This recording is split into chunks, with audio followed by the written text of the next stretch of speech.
Buongiorno e benvenuti con la prima edizione del nostro notiziario. In apertura la visita all'Istituto Bearzi che si terrà il 29 aprile da parte del Presidente della Repubblica Sergio Mattarella. Il Presidente, che è stato ospite della nostra regione una decina di giorni fa a Trieste, ora visiterà la scuola in cui studiava Lorenzo Parelli. Lo studente morto l'ultimo giorno di alternanza scuola-lavoro è ricordato dallo stesso Capo di Stato nel suo intervento di insediamento. Sentiamo. Le morti sul lavoro feriscono la società e la coscienza di ognuno di noi, perché la sicurezza del lavoro di ogni lavoratore riguarda il valore che attribuiamo alla vita. Mai più tragedie come quella del giovane Lorenzo Parelli,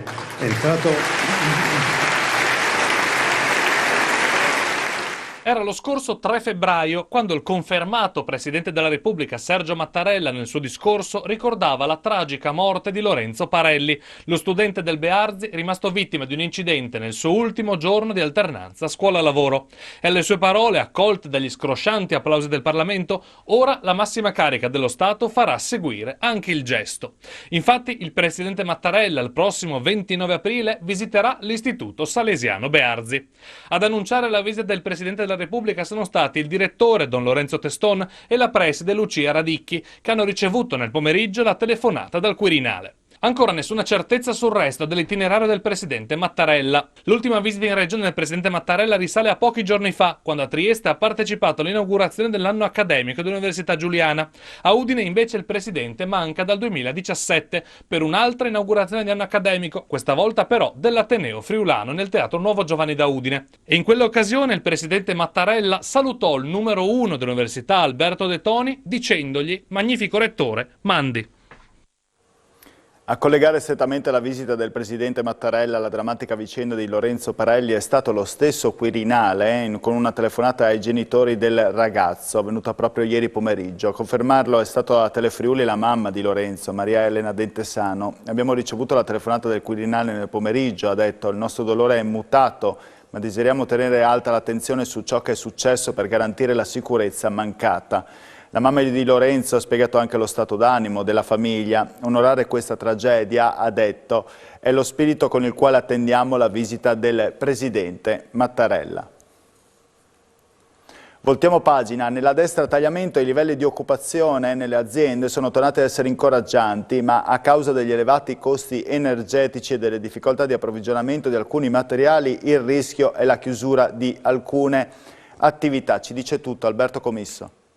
Cresce l'occupazione, cala la disoccupazione nella destra tagliamento. Le aziende sono tornate ad assumere e questo fa ben sperare per il futuro. Se noi guardiamo anche gli ultimi recentissimi dati sull'occupazione nella nostra regione, nella nostra provincia pordenonese, i dati sono molto incoraggianti. Siamo tornati a livelli pre-pandemia, sia come tasso di occupazione, sia anche come tasso di disoccupazione che è diminuito. Tuttavia sono i costi energetici schizzati alle stelle a preoccupare maggiormente, così come le difficoltà in alcuni settori a garantire l'approvvigionamento dei materiali, come per esempio sta succedendo alla ZML di Maniago. Di questo passo il rischio concreto che il sindacato vuole scongiurare è rappresentato dalle chiusure. Una delle preoccupazioni arriva da qualche grido di allarme di qualche imprenditore. Mi vengono in mente il settore delle cartiere o comunque dei settori delle aziende più energivore. Si stanno già organizzando per rivedere gli orari di lavoro, per lavorare qualche turno in meno, per cercare appunto di far fronte al problema dell'aumento dei costi energetici. Qualcuno sta anche dicendo che se continuasse così il peso dell'energia nella produzione, il rischio non è quello di utilizzare gli ammortizzatori sociali, è quello di arrivare anche alla cosa peggiore, cioè alla chiusura dell'attività produttiva. In Friuli Venezia Giulia sono presenti 8 orfani la cui madre è stata vittima di femminicidio. A loro tutela scatta un progetto che coinvolge 5 regioni del nord-est. Punto di riferimento in Friuli è l'associazione Voce Donna di Pordenone. Ci racconta tutto Daniele Micheluzzi. Una tutela per i bambini rimasti orfani dopo aver perso la madre per femminicidio, a cui a volte hanno assistito. Questo è il progetto di Fondazione Con i Bambini di Roma nell'ambito del Fondo per il contrasto della povertà educativa minorile attraverso il bando Braccia Aperte, che coinvolge 5 regioni, tra cui il Friuli Venezia Giulia, con il centro antiviolenza Voce Donna. È un progetto molto innovativo e che Voce Donna è stata chiamata a far parte, si svolgerà su 4 anni.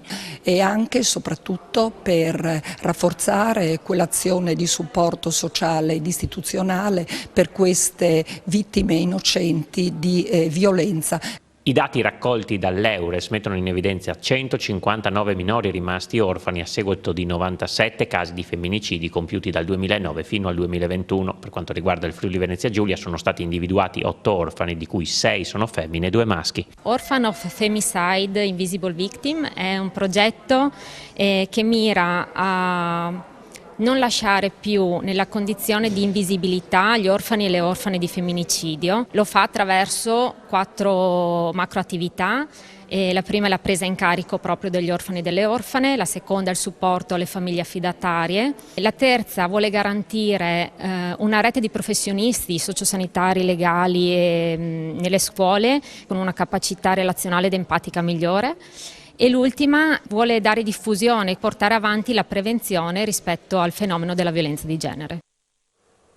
Ora vi raccontiamo la storia di Irina, una donna ucraina scappata dalla guerra che ora fa la volontaria presso l'associazione Ucraina Friuli. È anche una professoressa universitaria che sta continuando a insegnare ai suoi studenti sparsi tra Ungheria, Polonia e altri stati europei e che ora ha preso contatti con l'Università di Udine per insegnare qui. Sentiamola. Ci troviamo con Irina che adesso sta facendo la volontaria per il punto di raccolta dell'associazione Friuli Ucraina, però lei è un insegnante e come insegnante insegna tuttora ai suoi studenti universitari che sono in Ucraina. Так, я продовжую. Sì, continua ad insegnare, causa guerra tanti suoi studenti si trovano nei vari paesi europei come Cechia, Ungheria, Polonia, anche Olanda. E loro continuano a fare insegnamento online. E i tuoi ragazzi cosa ti raccontano in queste ore di lezione? Sì, parliamo non solo della materia che sto insegnando, ma parliamo della guerra, di come aiutare il nostro paese e speriamo che finisca presto la guerra per poter tornare in Ucraina e avere la nostra vita di prima, quella normale. Нормальне життя.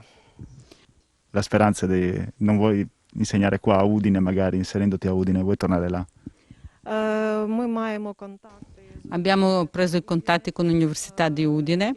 Lei vorrebbe tornare in Ucraina a insegnare, però piacerebbe fare questi scambi studenteschi, che magari i studenti dell'Ucraina venissero qua a fare la sua esperienza anche all'Università di Udine.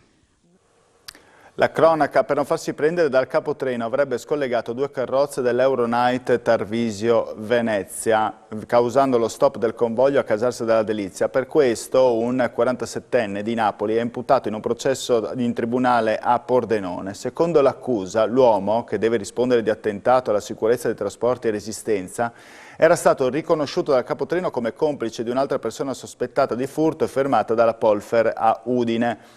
Dopo il blocco del treno ha minacciato l'inseguitore con un martelletto frangivetro ed è sceso dalla carrozza per darsi alla fuga. Non solo Cercivento, la legge regionale che ha restituito l'onore ai 4 alpini fucilati in Carnia prevede anche un accurato lavoro di ricerca storica da parte di una consulta di specialisti che si è riunita per la prima volta nella sede del Consiglio regionale di Via Prefettura a Udine. Alexis Sabot. Prende l'avvio quanto previsto dalla norma che fu votata all'unanimità del Consiglio regionale sui fatti di Cercivento, ma più in generale sulla restituzione dell'onore dei fucilati per l'esempio, che sono rimasti un'ombra su quella che è stata alcuni avvenimenti della Prima Guerra Mondiale. In questo caso su iniziativa del sindaco di Cercivento, del consigliere regionale Boschetti e poi da tutto il Consiglio si è voluto fare questa legge per studiare da una parte cosa avvenne in quei campi di battaglia, partendo dall'avvenimento di Cercivento e poi allargando la ricerca su altri avvenimenti che hanno riguardato la nostra regione. Per fare questo ci siamo avvalsi di una commissione di storici che dovrà appunto studiare un programma di intervento come prevede la legge, per far evidenziare, emergere quali sono questi avvenimenti, studiarli e collocarli nel modo corretto nella storia, oltre che prevedere quelli che sono gli interventi che saranno da fare con il 1° luglio, che è la giornata che è stata dedicata ai fucilati per l'esempio in Regione Friuli-Venezia Giulia, sulla quale poi la Regione ha anche messo delle risorse per pubblicizzare, studiare, implementare questa giornata del ricordo.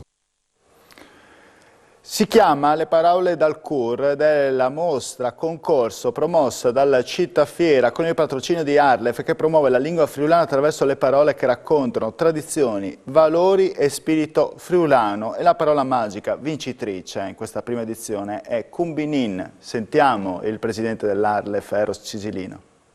Una mostra che ha un grande successo e che ha la partecipazione appunto di scolaresche, ma soprattutto di persone normali che hanno visto questo posto espositivo, questo luogo, e si sono subito incuriositi, hanno subito pensato di poter partecipare. Una grande sensibilità anche da parte del Città Fiera e della famiglia Bardelli, e vediamo che c'è appunto questa grande sensibilità e questo grande spirito per il futuro, che ci fa ben sperare per la nostra lingua friulana, che ha 1000 anni e ne avrà ancora 1000 davanti. In questo caso il friulano ha la capacità espressiva di esprimere valori e tradizioni con queste parole. Valori, tradizioni, ma anche uno sguardo verso il futuro, e direi che la sintesi della lingua friulana è particolarmente adatta al commercio, per cui vediamo delle parole, le parole dal CUR, no? Che sono particolarmente adatte al mondo del lavoro. Cumbinin, Intan Bundi, insomma sono tutti modi di dire che direi che centrano perfettamente quello che è la praticità del mondo friulano, ma anche la grande capacità lavorativa, la grande qualità lavorativa, rispetto dei tempi, rispetto delle economie, direi insomma un sistema Friuli che viene manifestato molto bene dalla lingua friulana. Chiudiamo con il turismo. Ripartono a Cividale l'iniziativa all'aria aperta, passeggiate, pedalate, uscite in canoa lungo il Natisone, verranno proposte a partire da questo fine settimana fino al mese di ottobre. Andiamo a vedere. Valorizzare le risorse presenti sul territorio e promuovere un turismo di prossimità è alla portata di tutti. Punta ancora sulle attività all'aria aperta l'offerta turistica del comune di Cividale dopo la positiva esperienza del 2021. Si comincia questo fine settimana con la visita guidata al Bosco Romagno e la pedalata sui colli di Spessa. Anche quest'anno abbiamo deciso di riproporre questa iniziativa che, ricordo, è nata l'anno scorso, perché comunque dopo il primo lockdown le attività all'aria aperta erano quelle di più facile realizzazione e abbiamo voluto intraprendere questo nuovo percorso che vuole promuovere, sostenere e incrementare il turismo lento. Le iniziative si suddividono in escursioni da poter fare a piedi, in bici o un'avventura in kayak per vedere uno dei nostri simboli, il Ponte del Diavolo, da un'altra prospettiva, ovvero dal fiume Natisone. Partiamo già con il mese di aprile e andremo fino ad ottobre. Sono già possibili i vari percorsi da visionare sul sito del comune www.cividale.net o consultando le pagine Facebook, Ufficio Turistico Cividale o la pagina Instagram. E questa era anche l'ultima notizia, vi auguro buon pranzo e buon pomeriggio, il notiziario di Telefriuli torna alle ore 19, arrivederci.